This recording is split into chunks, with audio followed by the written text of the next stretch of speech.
The speaker is Krishnamurti. That noise of a motor. He is a man who cannot be placed in a simple category like philosopher or religious leader. He is, however, one of the more challenging and creative men of our time. Born in South India in 1897 and educated in England, he has followed a singular and original path of thought free of factionalism and dogma. We seem to be blocking ourselves. Some say it is not possible. What you are talking about can never be put in life, in daily life. I've listened to you for 20, 30, 40, 50 years, and nothing has happened. I'm just the same as before. That's a block that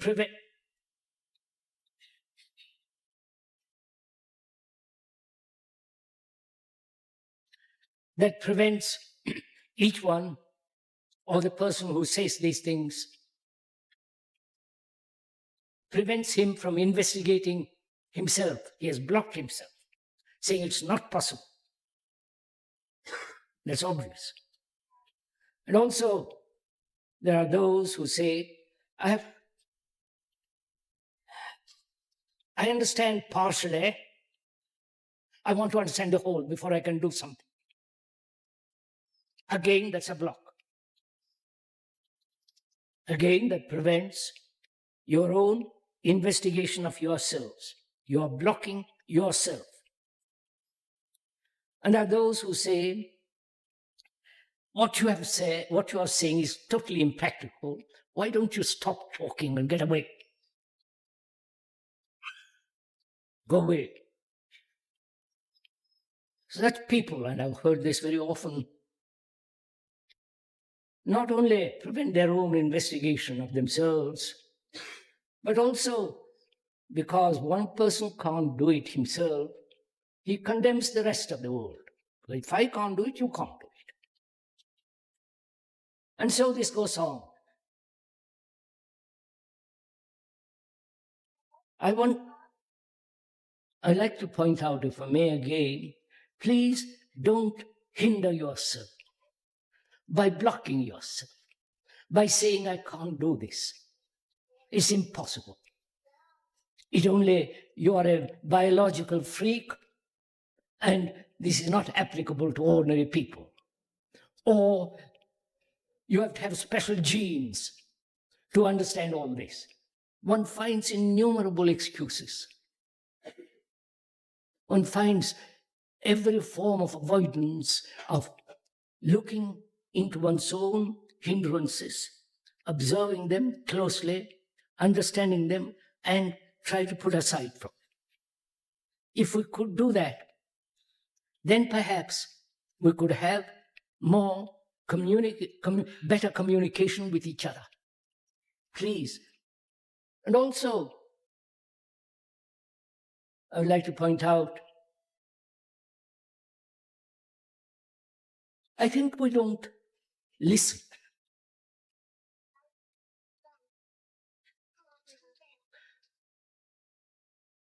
We don't really try to find out what the other person is trying to say.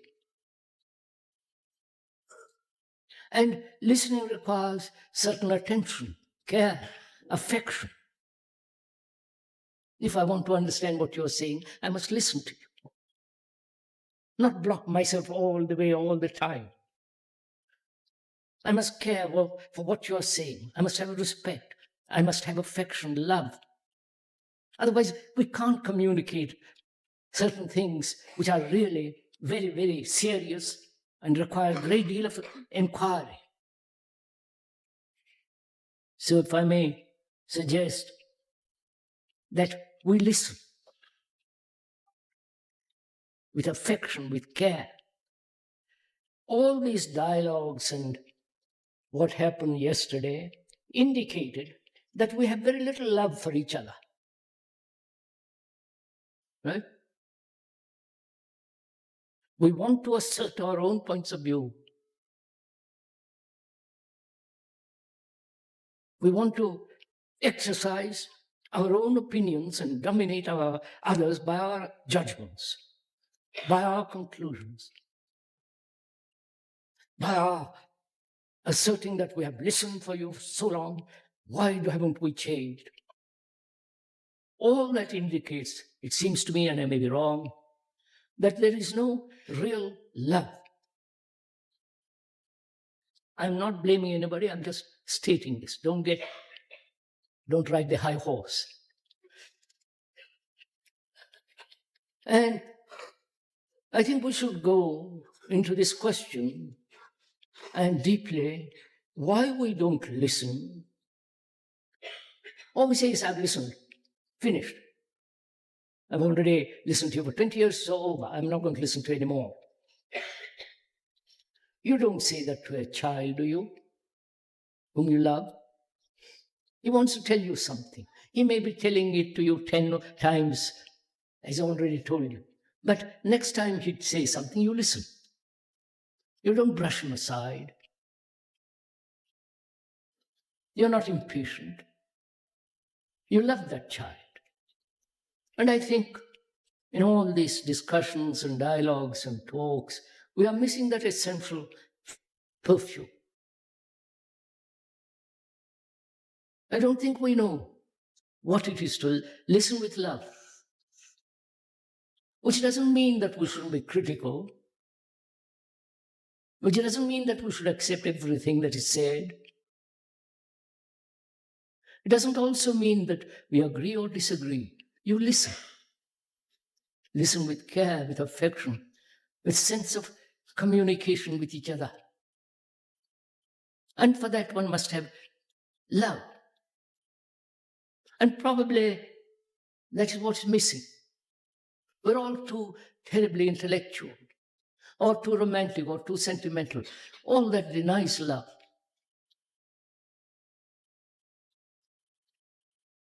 So perhaps, if we could this morning,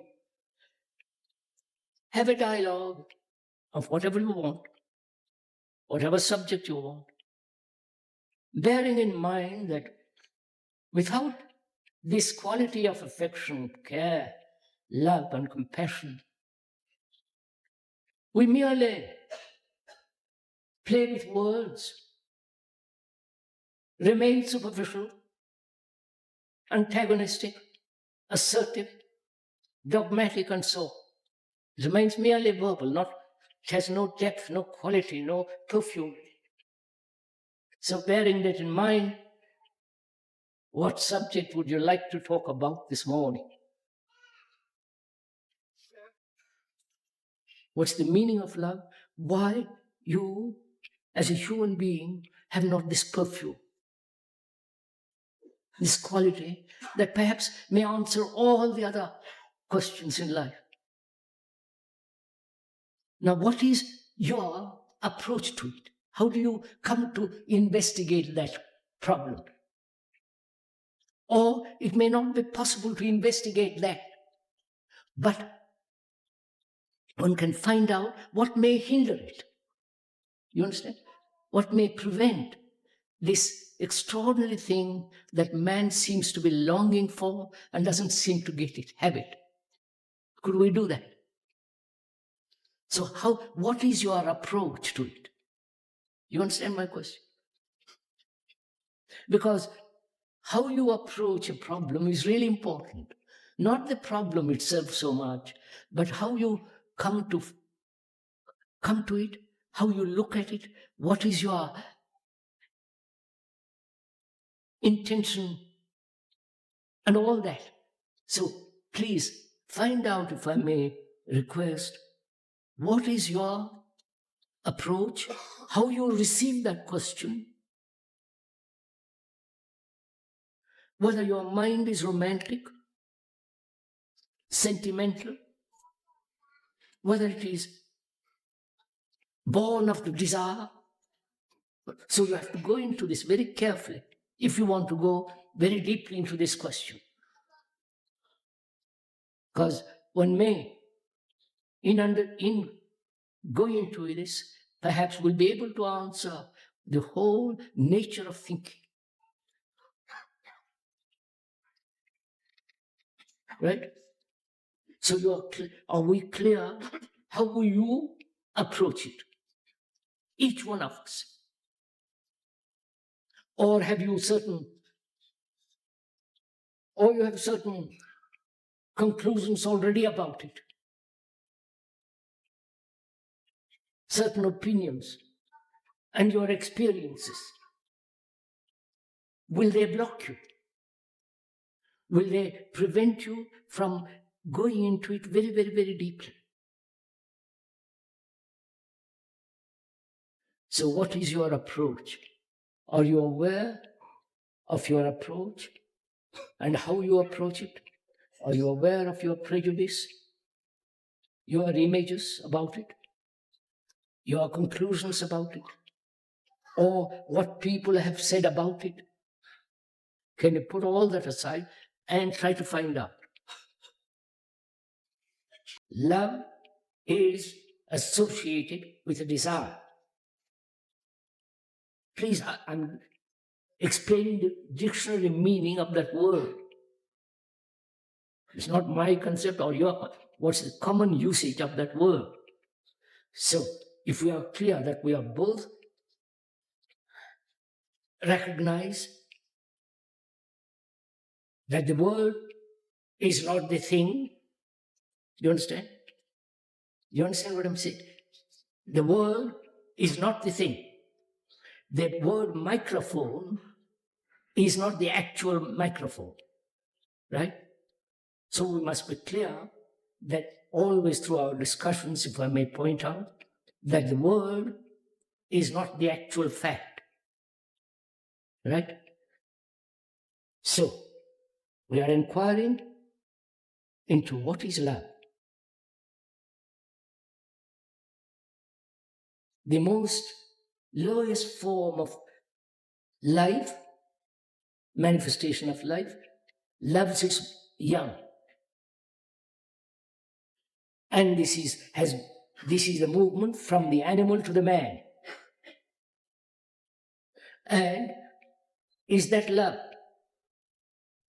I'm not saying it is not or it is. Or is it the instinct from the animal carried on through the human? And please follow it step by step. And attachment, the animal brings up the baby, his cubs for up to a certain age and then forgets about them. Right? They're gone from the nest.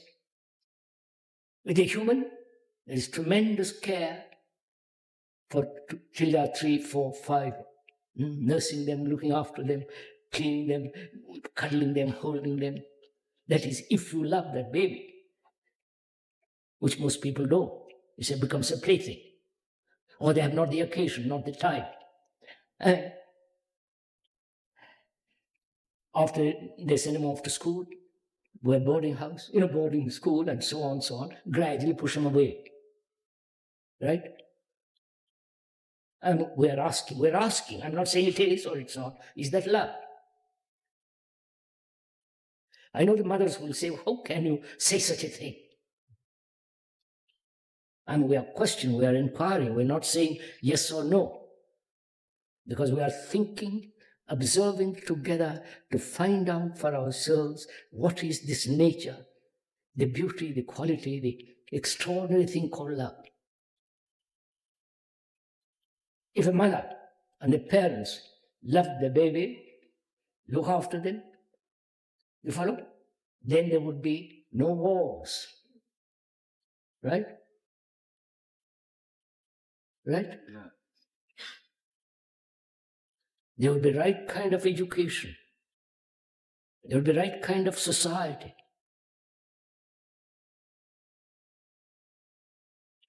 So we are asking, when a mother, when the parents love their baby, is it just for a short period?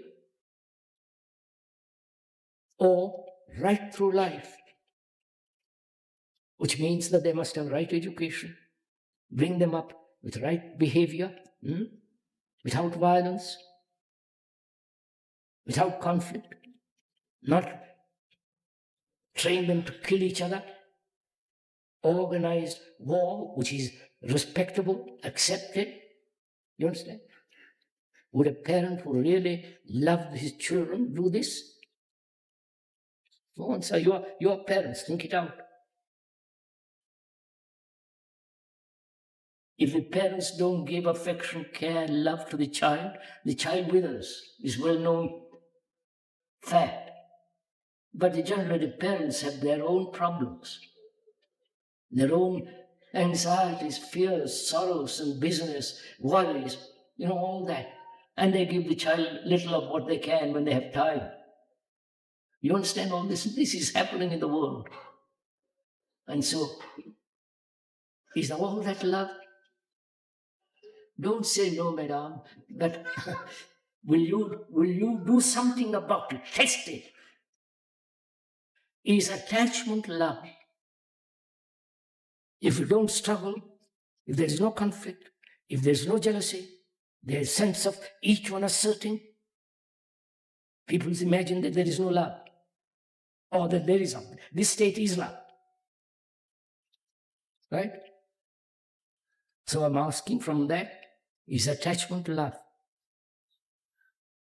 Or we are thinking over together, you and I. So, are you attached to your children? When you dominate your children, or your wife, or your husband, or your girl or boy, when you possess them, hold them, that are mine. Is that love? So when we ask that question, is that love? When you say no, it's not, you mean it's not in you. You understand? You are free of it, not just verbally saying yes or no. So that's why I asked at the beginning, if I may point out, unless we do this actively, aware that it is so in us, and being aware, look at it, go into it, search out why human beings hold on to this attachment. Were you attached? That is husband, wife, furniture, book, belief, doesn't matter, attachment. And will that, if you are attached to one thing and another is attached to another, there is division. You understand? And is this division love? Please go into it.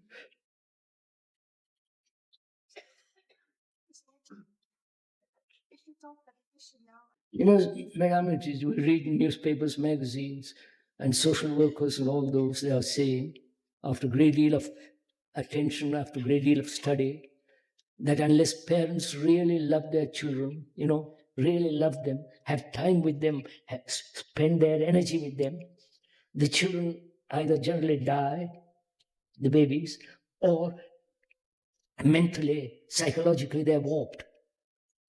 And this lady was pointing out that some parents are opposed to their children. They beat them, they force them, they do all kinds of things to them. That's all she was pointing out. Love is not attachment. I hear you. And because I really am in earnest, serious, I want to find out. I really want to find out. So I give attention to what you're saying. And when you say, is attachment love? So I say, am I attached to my daughter? To my wife? I investigate in myself. You understand? I say, am I? And if I'm not attached, will I become irresponsible? You understand? I have so far said, as long as I'm attached to this person, I am responsible. I have to look after. I have to care. I have to earn money, together. Because I am attached to her. She's mine. I must protect her. And you are telling me, asking me, is that love? And I begin to inquire. And I say, if I am detached, will I neglect my responsibility? You understand? Will I be indifferent?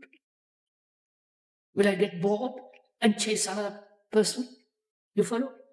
So I'm looking at it both. Whether attachment is love, in attachment there is fear.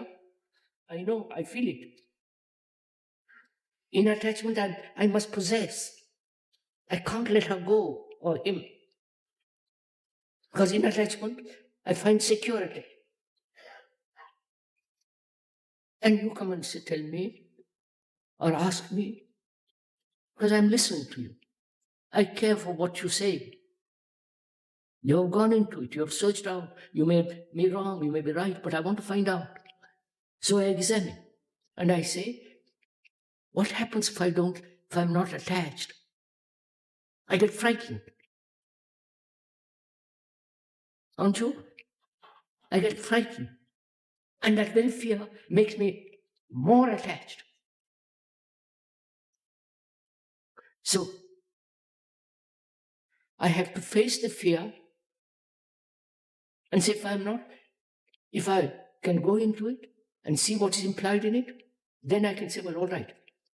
I see the danger of attachment. But what then? You follow? I'm not attached. Do I live in a vacuum?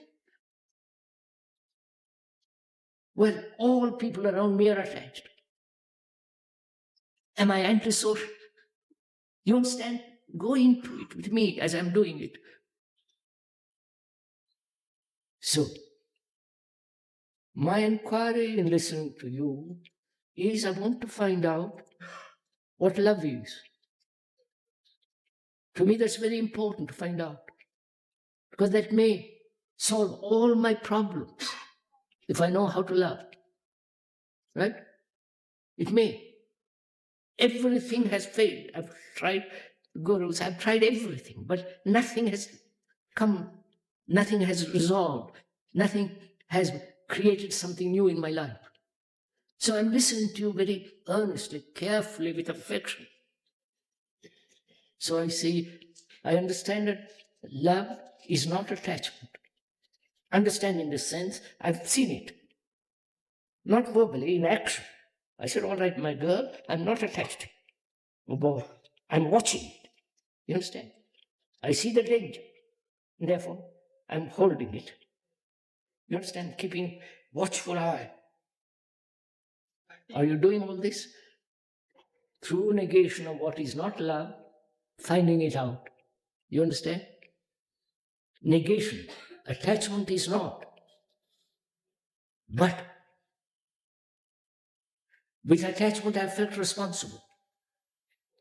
But also, if I'm not attached, will I be irresponsible? You understand? So I have to find out in action, not just verbally. I say, I see, I'm attached, I'm not. I see the dangers of attachment, I fear, and I understand the nature of fear, and I say, all right. Now, am I responsible, being free from attachment? Is then, I'm asking, is responsibility necessary to love?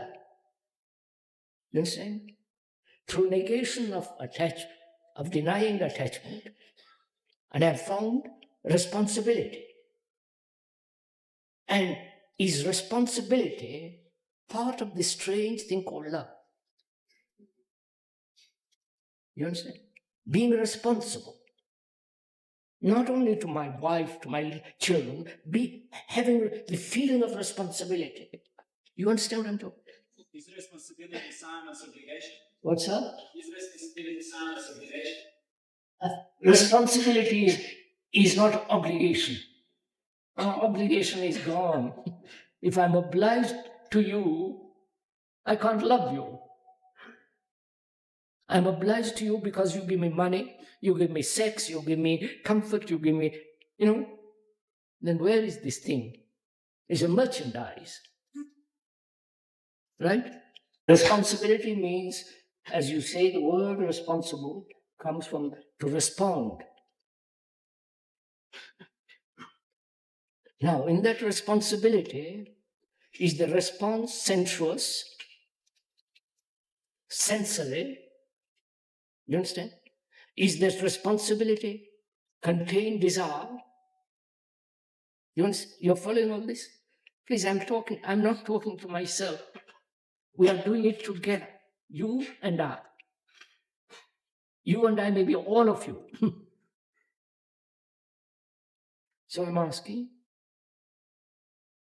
in that responsibility, is that responsibility limited to my girl, wife, husband, or the feeling of responsibility? You understand?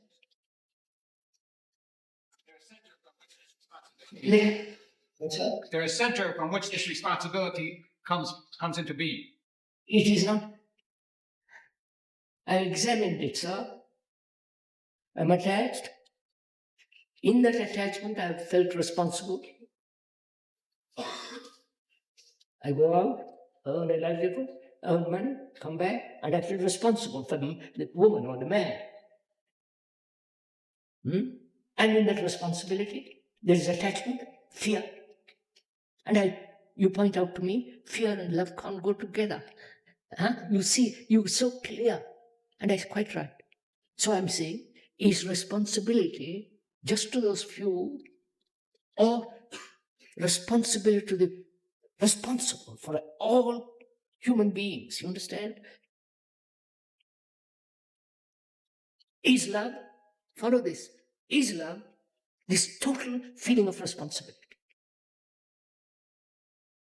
Do I feel responsible not only for the few with whom I'm associated, or is there the feeling of total responsibility for the earth, for the trees, for the mountains, for the water, for other human beings, for you follow? Total feeling. And is that love? Don't say yes or no unless you do it.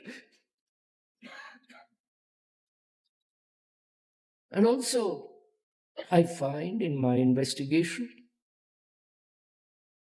that I like to possess. I like to belong to somebody. Don't you know all this? Oh, for God.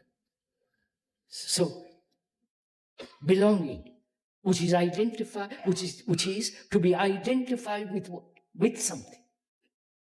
You understand? Identify with the nation, with a group, with a person, with an idea. So, as I have lost every form of identification, I feel I must be identified. Don't you know this? And in that identification, I must possess. I can't identify myself with the wind. I'm aware that I want to possess. And in that possession, there is domination. And possession and domination does that contain love? You understand? So I discover it does not. So I will not possess. You understand? I can't possess because my interest, my drive, my intensity to find out this thing called love. So I have found attachment is not love. Possession is not love. Nor the instinct which has been derived from the animal till now to the human, saying, mother and the parent, I love my baby, and then neglect them for the rest of their life. Right? That's not love. So I've found out for myself, these things are not love. Why do I possess? Oh, him, why do I hold on? Is it that I'm lonely? You understand? Desperately, deeply lonely, separate. I'm attached to her or him. So I'm not escaped from attachment. Right? I'm not really resolved it. So I must go into it again, look at it carefully. And because my intention, my whole search is to find out this perfume. So I put that aside. Then I see that I have my ambitions, my beliefs, my dogmatism, me first and her second, right? And she first and me second. And I say, is that love? Which means, is there, when there is separation between that and this, is that love? So don't say no, go into it, look at it. Because if you don't, you will say at the end of 20 years, I have done nothing. At the end of 10 years, you will say, you have talked enough, get away from here. Stop talking. Because you don't apply. What is the barrier? Is it laziness? Is it acceptance of things as they are, not to be disturbed? So go into it, sir. Test it out, break down, cry, do something to find out. At the end of it, don't say, I've listened to you for 20 years or 52 years and I haven't changed. It is not my fault, it's your fault. Don't put the blame on me. Attachment in any form is not love. Jealousy is not love. Possession is not love. Me and her, fulfilling my desires in her, or she in me. So desire, go into it carefully. Desire is not love. Right? You don't accept it, you won't see this. Desire. Sexual desires, desire for comfort, desire for various forms of encouragement, desire. Is desire love? Don't say no. Because I'm desiring that woman or that man. I desire to be a big politician or a guru, or I desire enlightenment. I desire to become better.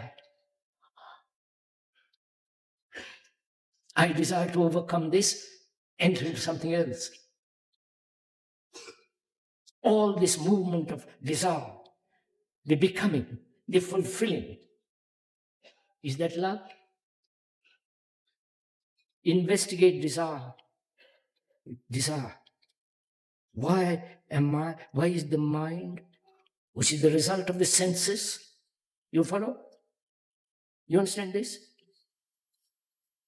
The senses. So the response of the senses with its desires, is that love? You follow? So please follow all this. I'm investigating all this so that towards the end I begin to see that everything that thought has created or desire around this world is not love. Right? And in the perception of that, intelligence is taking place. Right? Love is not the same as understanding. Love is something totally different. You see, I'm describing a new I can use a Greek word, a god, or a French word, or a Sanskrit word, but it won't convey the thing. The description in Sanskrit, I can't tell you. It won't. Or in Italian or French, it's not there. So please, sir, do it. I desire that woman or that man. I desire to become something. I desire to be very healthy. I desire a better life, more money. I desire. And what is this constant urge? Right? For nirvana, for enlightenment, for a better life, for this. What is this desire? Desire can not be transmuted into something else. It has to be understood. It has to be exposed to the light of investigation. I went into this carefully the other day. What is the movement of desire? The response of the senses, right? The response, I see something, blue shirt, I want that blue shirt. Response of seeing, the response, contact, sensation. Then thought comes in and says, I like to have that shirt. So thought, when it takes over the response of the senses, creates desire. Watch it and you test it out. So I'm left with this. I see love is not desire. It's a great thing to find out for oneself. And if love is not desire, then what is love? You understand? Love is not mere attachment to the baby. Love is not attachment in any form. Love is not jealousy. Love is not me and my ambition, my fulfillment, my becoming, and you also becoming. This constant division, that's not love. Nor desire, nor pleasure, right? The fulfillment of desire, which is pleasure. That's not love. So I found out what love is. It's none of these things. And have I understood these elements and be free of it? Or just I say, well, I understand intellectually, I understand verbally, but help me to go deeper. I can't. You have to do it yourself. So I've found in this investigation, in examining all these things quite impersonally, objectively as they are, I have got that quality of intelligence now. You understand? It's born out of this investigation. It's born out of this seeing the truth of each thing, right? And therefore out of that there is intelligence. So I'm asking, is this intelligence necessary for love? I'm using the word intelligence, not intellect, not the cunning, twisting subtleties of the intellect, the verbal play, but totally different. The seeing and the doing. The seeing attachment is dangerous, and the doing of it, which is the ending of it, that is intelligence. So there is intelligence, and therefore it is love, that quality of love, which is compassion, not compassion as an idea, a thing that's in one's heart, burning, alive. And compassion, love, and intelligence go together. Without intelligence, you can't have compassion. This intelligence of the temple. Emptiness. What does that mean? Lonely, separate, isolated, a sense of being cut off, not having any kind of relationship with another, is the result of drugs,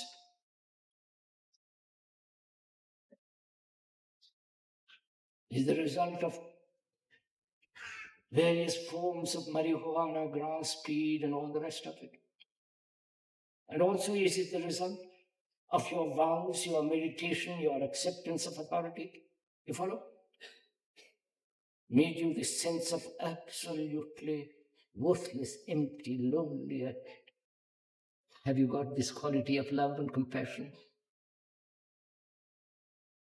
You can listen to that river endlessly, but the waters is not what you listen to.